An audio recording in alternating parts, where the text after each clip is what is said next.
DNS is the parent company, the big sister, if you will, to the Collab Careers team.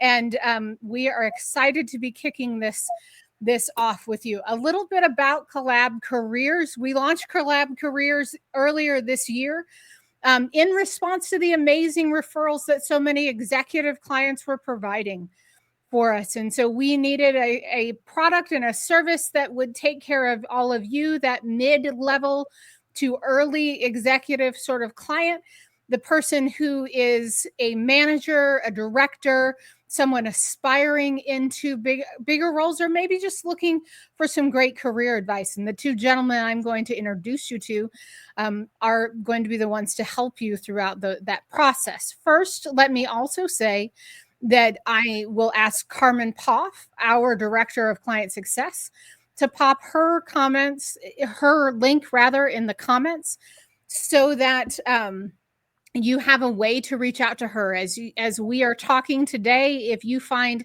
that you would like to know more about what it is to work with us, our services, our timelines, our fees, Carmen will be the one to guide you through that. So she'll put her link in the chat with her calendar link so that you can schedule with her directly.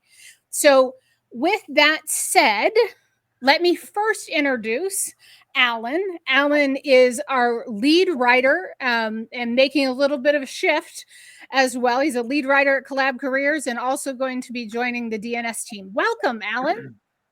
Well, thank you very much, Michelle and Jason. It's a pleasure to be a part of this process and be with Collab Careers. Yes, I am a career coach and executive resume writer with DNS. And my specific focus is usually transitions, branding, strategy, clarity, confidence, kind of that rising executive. And then, of course, long-term executives also. And yes, Michelle, you're right. Thank you very much, by the way, to you and Deborah and Carmen and the rest of the DNS team for welcoming me into this lead writer role. That's going to begin officially in August. So I'm super excited about that. And that kind of goes along with my tagline. Some of the personal catchphrase for me is moving you forward, a mindset of momentum and action. And so that's a space that I like to sit in. And this opportunity is a reminder that I am moving forward and I want to help others do the same thing. We love that. We're so excited to have you. And Jason Mutzfeld is our head coach for Collab Careers, known as the person I know who often builds confidence in other people. So Jason, welcome. Thank you. Thank you. Again, my name is Jason Mutzfeld. I am the head coach here at Collab Careers. I've been a resume writer and career coach for a long time now. And I come out of a background of a simple philosophy: fix what's right with you. That is a strengths approach that I take in all of my research and my writing and my coaching. It's all about trust. We want to help craft resumes. I craft resumes that build trust. You want to get to know the people that you're writing about, and people will then take that document and you'll want to know about them. And in coaching, not only do I want you to trust me, that's easy enough to do. I want you to trust yourself. It's so that people will then trust you in return. So that strengths approach, that fixing what's right with you, that doubling down on what makes you awesome is what I like to encourage in coaching. Great job. And now you understand why we are so excited to have these two with us today. So if you have not yet, please share in the chat where it is you're logging in from.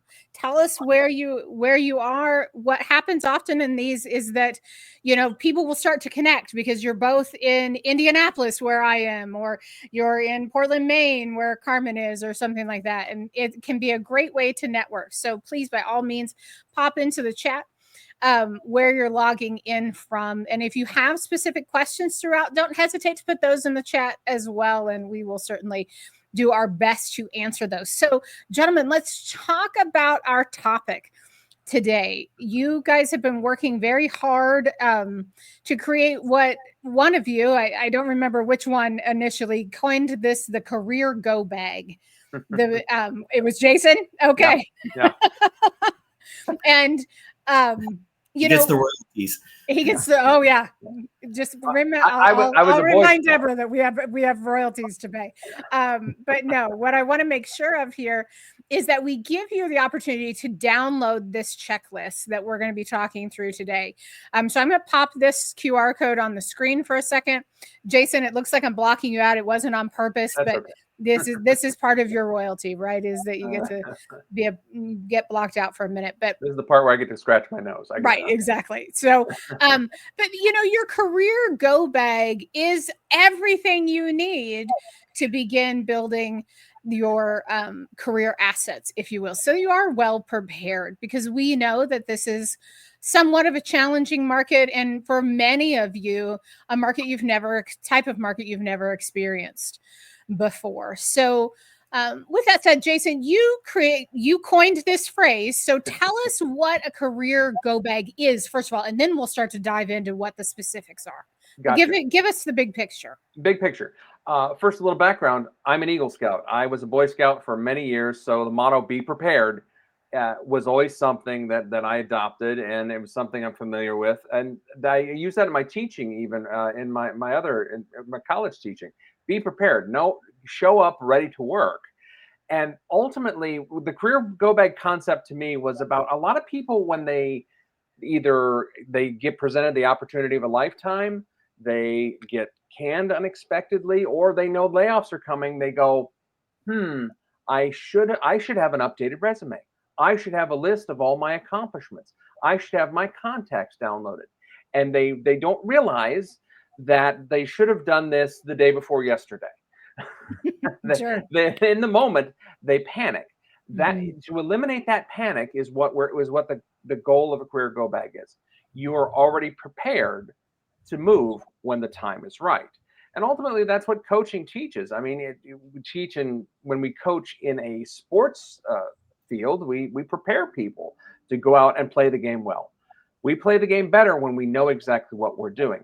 The go bag concept I borrowed from the federal government, because the concept of a go bag comes from the online prepper communities and being prepared, because we live in a topsy-turvy world of wildfires and floods and locusts and reality TV. We don't know what's going to happen tomorrow. Being prepared for it takes all the pressure away. Amen. Alan, anything to add there? Not much. I think I'm going to double down on what Jason was talking about earlier in the trust. It's not uncommon to have an executive with 30 years in that has never prepared a resume or hasn't done it for 20 years. And so all of a sudden they're panicked and they're wondering what I'm going to do. Sometimes that's a shift, but sometimes it is a forced transition, placement, etc. So we trust in the company, we trust in the work we do, we build our identity in that, and then all of a sudden that's not there anymore. And then what do I do with that? So I'm going to double down on what Jason said. How about trusting in yourself? Yeah, I love that. So Jason, let's start by talking about what the key components are in a career go bag. We talk about your documents, your strategic network, your market intelligence, your personal brand, etc. Tell me a little bit more about what makes up a career go bag, and then we can dive in between you and Alan to some of the specifics. You're exactly right. You hit on most of them. Number one, the documents. You have to have your resume. A resume is never going away. They talk about it. They've talked about it for 20 years. Oh, will online LinkedIn profiles make your resume go away? No, they will not. The resume is always there. A resume is just a story about what you've done. When they're well written, though, there's so much more than that. They are a confidence building document that shows, hey, this is the story of what I have done. I've written extensively on my Substack about the word career itself. Means to literally bounce around, to move around, to go from side to side. Resumes, job one. That is your career go bag. That's the core. That's like water and fire starting in a survival kit. Number two is, like you say, your people network. Your contacts are gold. In an age of attention, that deep human to human connection is something very special and very magical. So having a list of your vendors, and again, never take anything from your employer you're not entitled to. But if you've made a relationship with a vendor and you've talked to them and you know them, have their email and store it someplace that's in your personal file so that you can get to it. Sure. You can connect with them. Building a LinkedIn profile. This is the most key component of networking. LinkedIn has become more than just a social network. It is a networking tool. It's a sales tool. It's many things. It's even a gaming platform if you play Zap every day like I do. But it is a networking tool. You get connected to people. And then in addition to that is having a plan. Knowing who you are, what value you bring, that value is so important. The knowing I am a hard worker. I have a good work ethic. Well, so does everybody else. Everyone has a good work ethic. Or at least Everyone's they think so. worker. Or at least they think so. Exactly. Bringing value. What value do you bring? Value will make the difference, because without value, you're not really bringing anything other than wanting to fill a role. So those three things are the core components. There's a lot of miscellaneous, more specifics, but those are the big three. I love that. I love that. So, Alan, let's start talking about documents, right? You're the lead writer. I mean, let's talk about what are the documents you need to begin preparing as you start to put this go bag together? What should people be thinking about? Yeah. So immediately, first off, when we hear about a career go bag or the documents, or I'm in transition and layoff, we think right away some of those things that Jason was mentioning, the resume. So that primary resume, gosh, I haven't done that in years. And unfortunately, it's the last thing that we've thought about over the last 20 years, right? So 100% agree with Jason. That needs to be the first and foremost, a primary resume. I say there's two living documents, your will and your resume. And we need one leads to the other, and we need to be updating both. And then I made a statement sometime back in a post, and Jason picked up on it. And I thought, you know what, I really should probably maybe use that a little bit more often. And that's that the resume is a visual handshake with an opportunity. And so this primary resume, it can be multiple purposes, but ultimately applicant tracking system ready. It's foundational. It might sit in the middle to some degree, and you might have different veins and pathways and tracks that you're targeting. But ultimately, that has to be the first piece that's in your career go bag. Secondly, the cover letter. I know there's debate out there about cover letters, who reads them, who doesn't, who requires them, who doesn't. A lot of times you can let the opportunity in the job description be the guide.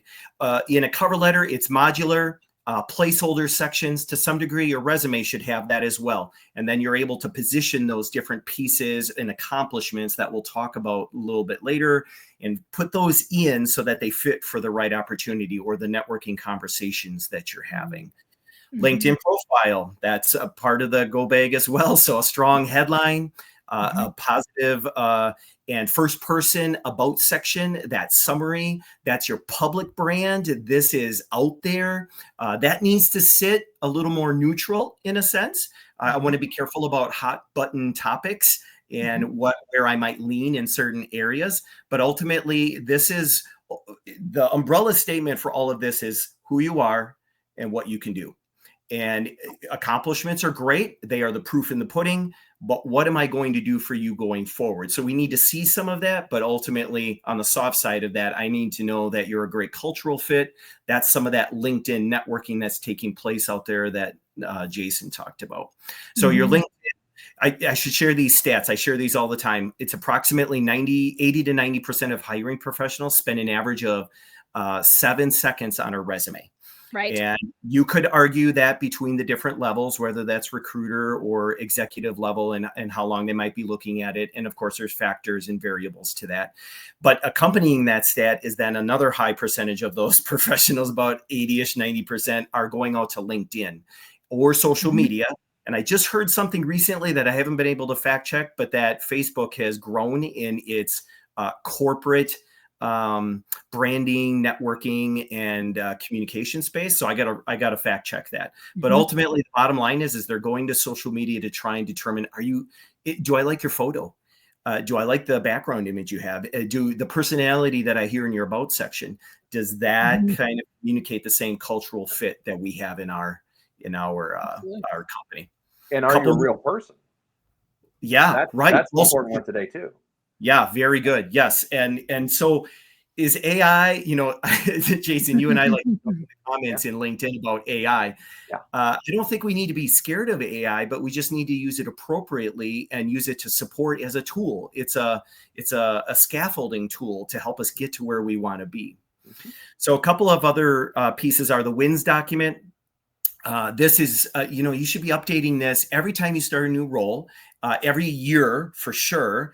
And across that year, what were the top 2 accomplishments? And of course, tailor those towards the pathway that you're heading, or the next, whatever the next is going to be that you potentially for you, because that's important. We're all at different phases of life also. So monthly updates to the wins document, and use a CAR method: challenge, action, and result. We're always screaming metrics on resumes. So these steps stand out. They're quantifiable. Not always are those available when we work with government clients. That's not always a possibility. So we want to frame the implication and the inference and the language to make sure that everyone understands that there was an impact because of the work that you did. That's what we're working towards. And that plays internally too, because you can bring that to your boss at review time and say, here's the chart. Here's all the things I did over the year. So. Yeah, you're right. Negotiations, review time, absolutely.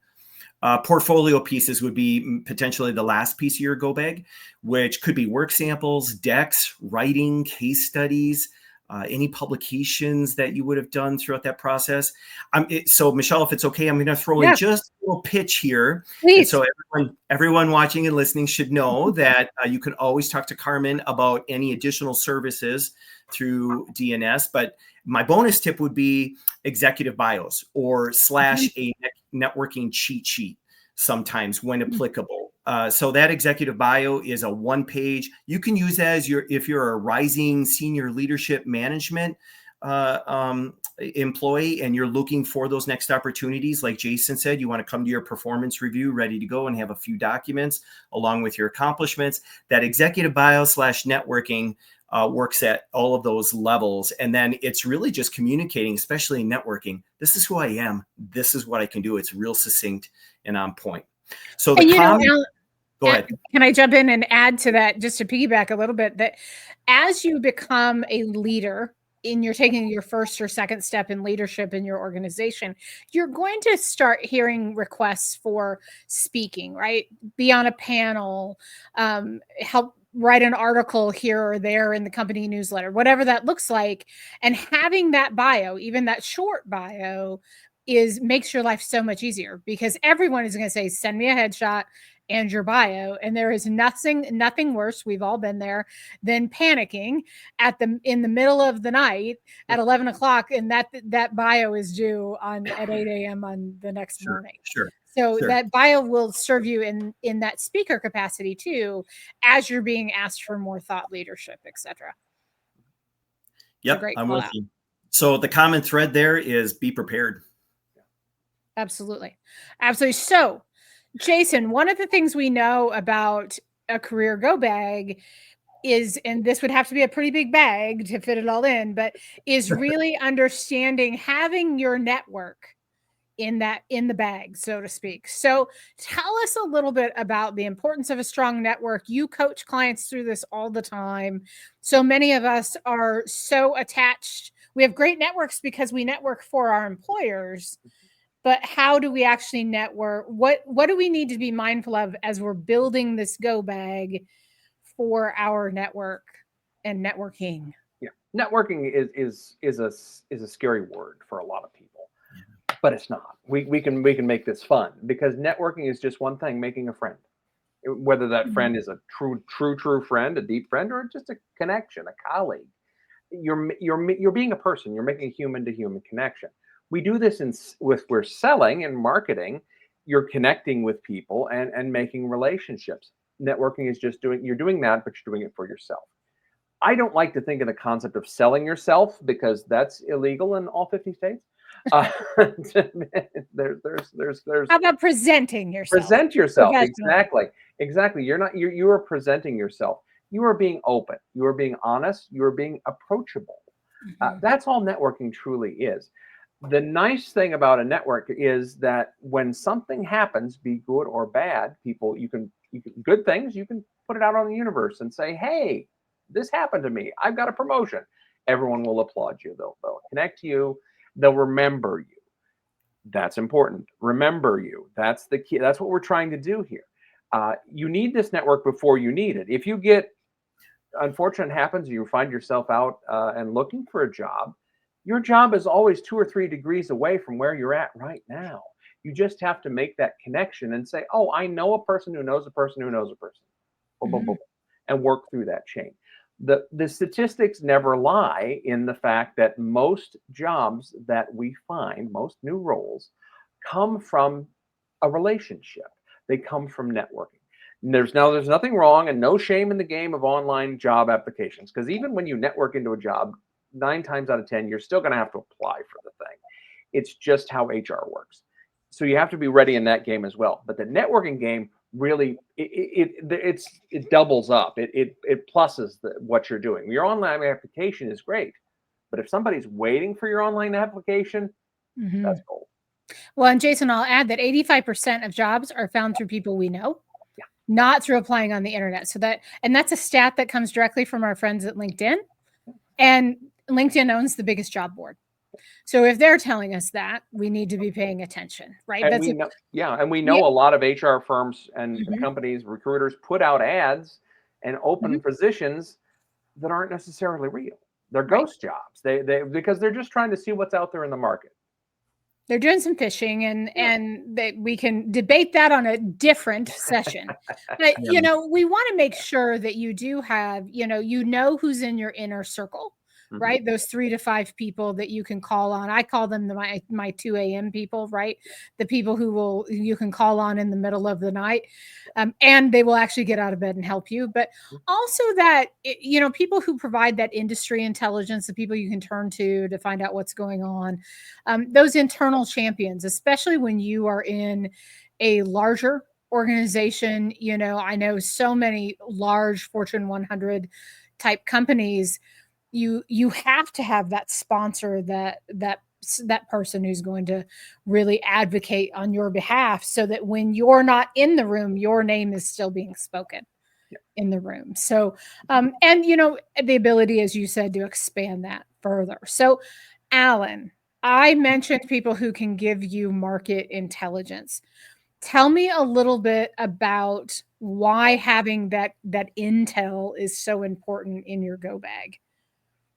Oh, it's the ace up your sleeve. Right. And I'm going to double down on the networking. In the old days, we used to say, it's not what you know, it's who you know. And for the most part, that has come full circle, 30 years later. And so to just solidify that a little bit further, yes, you want to get into some market intelligence. So a couple of key notes there as well. Industry trends.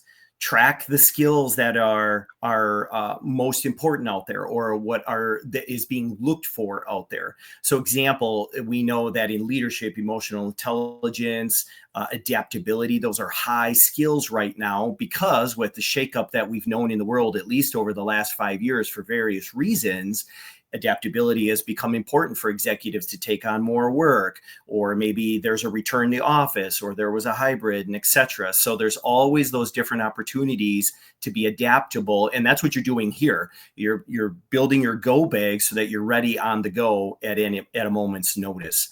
So Google Alerts, newsletters, that would be ways that you could track industry trends.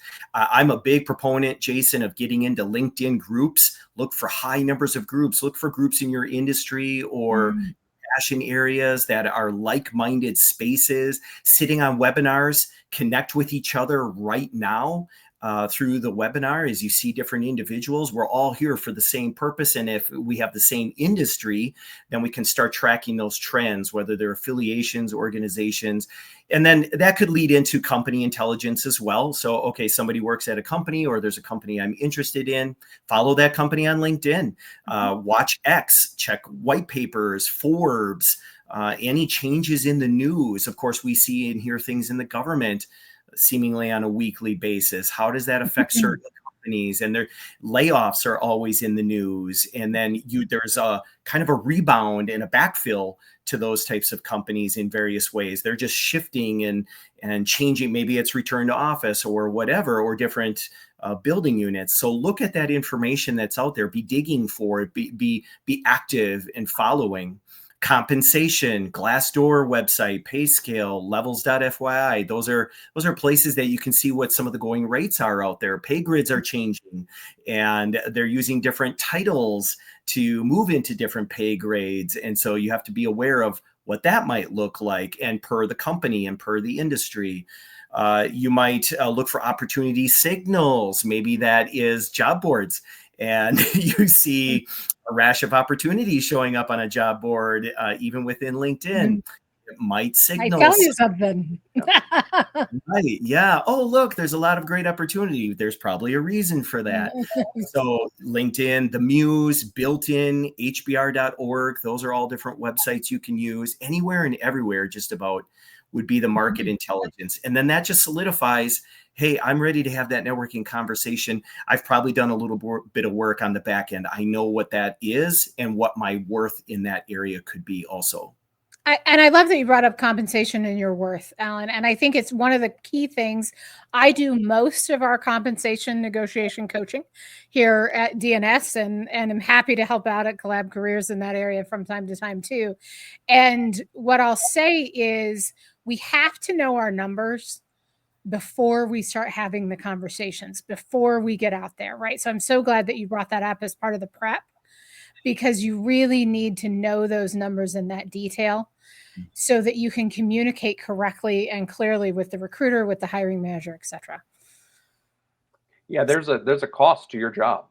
People don't want to admit it, but the line in the song goes, "She can't buy a job." Every job has a total cost of ownership. It's the price of doing business, and it's no different than being employed. It is the price of being employed. There's a total. There's a cost to your commute, your health insurance, the laptop on your desk. Is it yours or is it the company's? You work from home. Yeah, there's so much to cover. Having those numbers is a godsend. Absolutely. Jason, I know we are running, the clock runs out on these so quickly. Yeah. Tell us real quickly about building your personal brand as part of your go bag. Exactly. I personally don't like the word brand, but everyone has one. So get used to it. A brand is simply your reputation. Think about everything you do, everything that you've done, everything that you want to do, everything that you say and do in reality flows back to you. If people want to know you and want to get to know you, it's because your brand is attractive to them. You could think of yourself as a commodity, but we're human beings. We're not boxes of soap on a grocery store shelf. We want to be attractive to other people. Having a personal brand means knowing about yourself, doing self-assessment, understand the Clifton strengths, the DISC. Myers-Briggs even is useful in some sentences. Understand who you are in a general level, but then also look about what you can do. What value do you bring to organizations? What have you done? You need to know these things and have them in that confidence building document that is in your go bag. Right. Absolutely. And that's we're thinking about things like the elevator pitch, optimizing LinkedIn, as you've both touched on, thought leadership, what that looks like, how do you engage, how do you become a thought leader, and that professional storytelling, crafting those interview responses and questions, etc. So, Alan, as we wrap up, what final reminders do you have for us? What final tips do you have for us today? Do the hard work up front, so you don't have to worry about doing it later. And then know your non-negotiables. Finances, what's your financial runway? How long do you have if something should happen? Or if you just simply want to transition, what does that look like? Company size, how many employees, levels of duties, title, salary, bonuses, all of these things speak to me. What are you running towards? What's your next? Whether it's forced or not, what am I running towards? Know those non-negotiables, practice, whether it's interviews and refine, whether it's your resume and some of those other documents. It's a muscle. Exercise it. Absolutely. Jason, any final tips? Final tip is show up and learn how to coach yourself. Take a coach approach to life and you'll do just fine. Believe in yourself. Absolutely. Well, by all means, I'm going to pop this in the screen one more time. Download our 30-day Go Bag Challenge checklist so that you have that. It will guide you through everything that these great gentlemen have talked about today. It will also be something that we'll be talking about on the Collab Careers page quite a bit over the next month, working through those. Jason will be recording some videos for you as well, so that those of you who don't want to read through an entire post can just hop on and hear him talk for a minute or two about all the various topics. So we're going to guide you through this over the next month. Hang out with us. In 2 weeks, we'll be back and we'll be talking about building a strong resume, that first core component, as these guys have both talked about today, and what that looks like. Any last words, gentlemen? Carmen, if you'll put your content, she's already done it. Put your information in the chat one more time. Reach out to Carmen if you have questions or interest in working with us and having this awesome team help you. We'll be thrilled to do it. Have a great day, everyone.